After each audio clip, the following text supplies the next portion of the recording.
guys, it's Cherish from the Motley News. Here to talk to you guys about colorism. Colorism is a form of racial discrimination based on the lightness or darkness of skin tone. And for the purposes of this video, we're just going to limit our discussion to the Black community because that is the community that I identify with and I know the most about, if that makes sense. Colorism has been around for quite a while, and it all stems from days of slavery.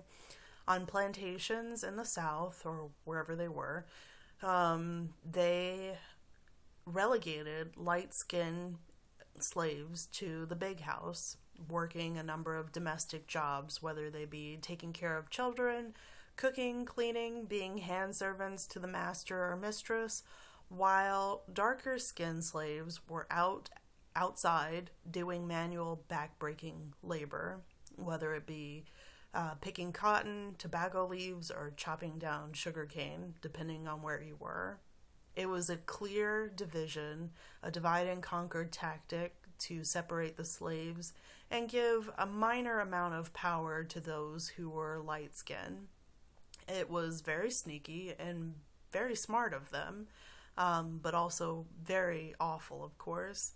And it should be worth noting that those lighter-skinned slaves were definitely a product of rape. Their black mothers were pulled out from the fields and forced to work indoors, and in the process, they were raped by white slave owners.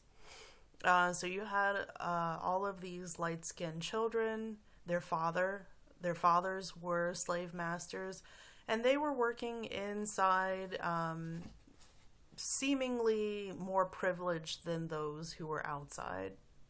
And I say seemingly because the life of a slave is basically the same wherever you are. It is fraught with anxiety and fear of abuse and death, really. So that's where it came from. Let's fast forward to the 20th century or so and discuss how colorism affected the Black community itself.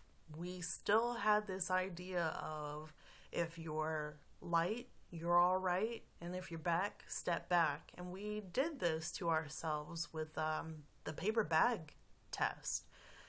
If you were at a club or something trying to get in, somebody would be at the door testing you to see if your skin was lighter or darker than a paper bag.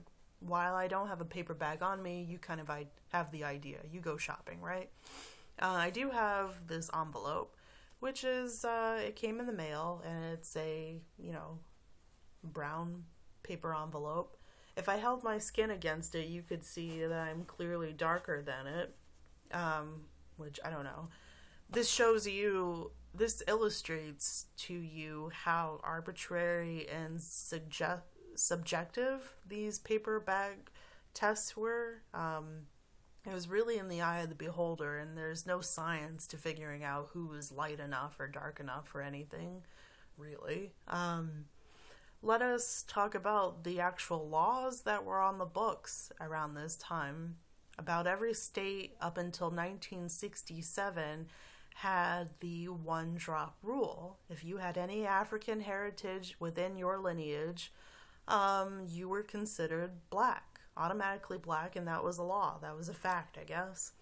Those those laws did not, get stricken from the books until 1967. That was not too far ago. That was not too far back.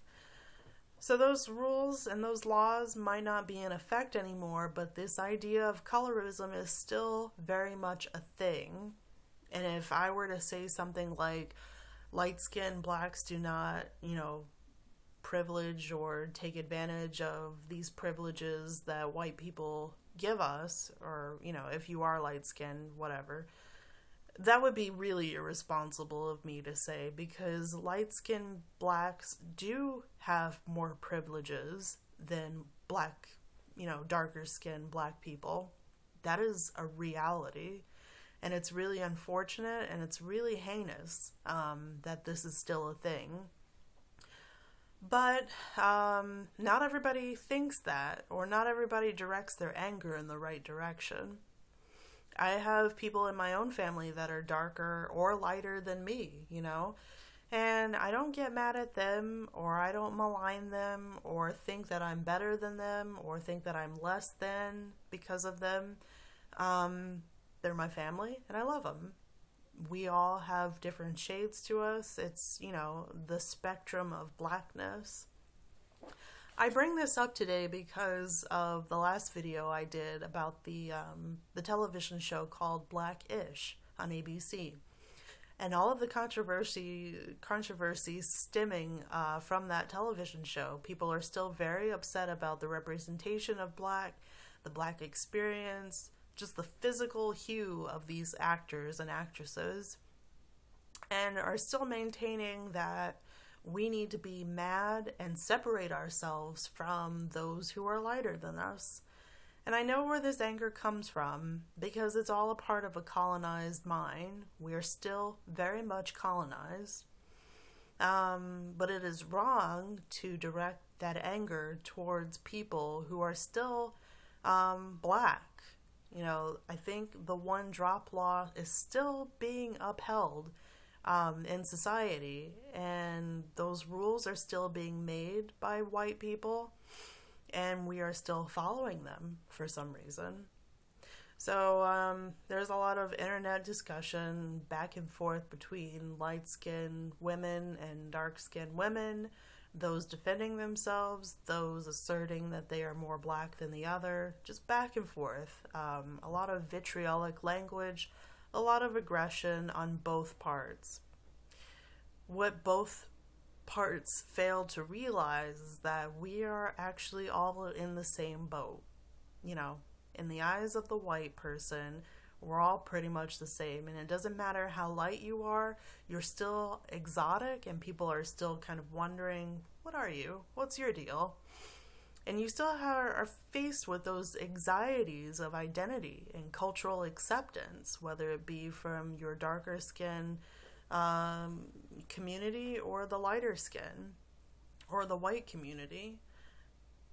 People that are biracial or mixed race are still facing the same anxieties of figuring out where they belong to. And dark-skinned black people, have every right to wonder, why don't I have the same privileges or access to certain things? And why does this light-skinned person, why do they have all of the access? That is not unusual, and it is normal to wonder that and feel angry about it too. You should feel angry, but you have to remember who you're supposed to be angry at. You're supposed to fight the powers that be, and at the moment it is the same powers that be, the same systematic racism that comes from long ago. Just to give you an example of what I have to face in my own life, even though I'm not that light and I'm not that dark, I feel like I'm probably somewhere in the middle. Like I said, it's a long, huge spectrum of blackness. But here's the thing. I'm still kind of experiencing the same racial profiling, the weird awkwardness that happens when you step outside your own door and hit the world. For example, when I was a kid, my mom always told me, when you're out shopping, keep your hands out of your pockets. Why would she say something like that? Because she feared that white people or proprietors of stores would think that I'm stealing something. And I thought, well, I'm not stealing anything. What do I have to steal? I got money, same as the next person. But that sort of stuff, she didn't say out of nowhere for no reason. A couple weeks ago, I was walking around the store in the liquor store wine area of my local Kroger, and this woman watched me intently. I had my hands in my pocket. I was trying to find my husband, who was already in there. And she had a really cold, hard stare on me the entire time that I was there. She didn't say hello. She didn't greet me. She didn't say have a nice day. But she walked around and made sure that I wasn't up to any mischief. And I could see her because of the mirrors hanging from the ceilings that are there to let you know if somebody's stealing or not. I could see her too. I could see her watching me. That's the kind of thing that I deal with whenever I'm out and about. And it really doesn't matter how light or dark I am. In the eyes of this particular woman, I was just another black woman probably gonna steal, I don't know, a small bottle of whatever. I didn't, of course, but she thought that I could be a potential thief. Whenever I'm out with my white husband, and it doesn't matter how close we are standing to one another when we are buying food, the checkout woman will ask, "Is this together?" And I swear to God, I could be right underneath his arm, he could be holding me tightly, and we could be standing in front of the cash register together, but we will always be asked, "Is this meal together?" Sometimes I don't let it affect me because I wonder, oh, maybe she thinks I'm a feminist who wants to pay her own way. But since we are on the same checking account, you know, he's usually ordering for the both of us. And sometimes I do feel like, you know, it could look like these two people, one black, one white, could not possibly be together. So I will ask them, is this meal together or separate? These are small microaggressions that I think a lot of black people, people of color, deal with on a daily basis. They're the kind of thing that make you stop and say, wait, is that? Nah, I'm overthinking it. And you kind of play that event over and over in your mind thinking, is it me? Or did something racial just happen? So I don't know. This is something that is still around. Colorism still exists. And it happens in more insidious ways than not.